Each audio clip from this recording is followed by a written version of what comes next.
Les vraies voix Sud Radio, 17h-20h, Philippe David. Retour des vraies voix avec Philippe Bilger, Céline Pina et Patricia Guyomard. C'est l'heure de la chronique de Philippe Rossi. Et mon cher Philippe Rossi, c'est officiel depuis hier, Jean-Luc Mélenchon ne sera pas candidat aux législatives dans les Bouches-du-Rhône. Exactement, Jean-Luc Mélenchon qui s'est rendu hier à Marseille pour lancer officiellement la campagne des législatives pour la NUPES et donc il a donné un meeting.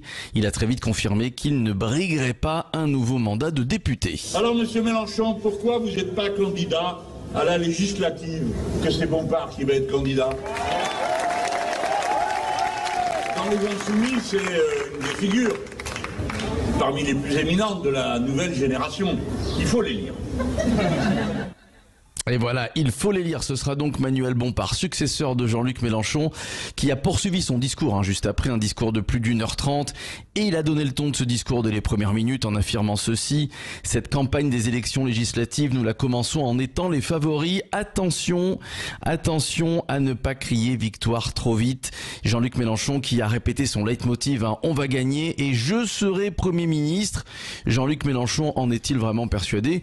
Ou alors est-ce que Jean-Luc Mélenchon pratique ici la méthode Coué? Quoi qu'il en soit, il est quand même très sûr de lui, le Mélenchon, rien d'étonnant. Je vous rappelle quand même qu'il y a quelques années, c'est ce même Jean-Luc Mélenchon qui avait déclaré ceci: La République, c'est moi!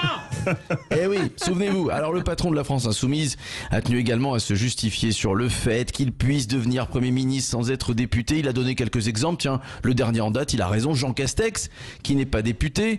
Jean-Luc Mélenchon qui a poursuivi des premiers ministres qui n'ont pas été députés. Il y en a eu 6 sur 24 pendant la Ve République. La légitimité, on peut en parler. Il y a 2 mois, on a fait 7 millions de voix. Je vous l'ai dit, très très sûr de lui, Jean-Luc Mélenchon. Discours terminé. La journée d'hier pour la NUPES, c'est fini par un apéro populaire en plein air. Et si NUPES gagne, c'est sûr, ils ouvriront des bouteilles de champagne populaire. Bon, pour le moment, attention, NUPES est crédité de 28% des suffrages et de 105 à 168 sièges. Peut-être pas de poste de Premier ministre pour Mélenchon. Tiens, Philippe Bilger, une petite question. On parlait d'apéro populaire à l'instant. Est-ce que Jean-Luc Mélenchon ne risque pas de se réveiller avec une gueule de bois populaire?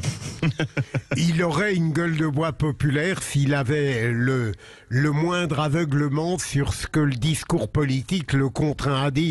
Lorsqu'il dit que la République c'est lui, il y a probablement un peu plus de vérité que dans la certitude qu'il affiche qu'il va devenir Premier ministre demain.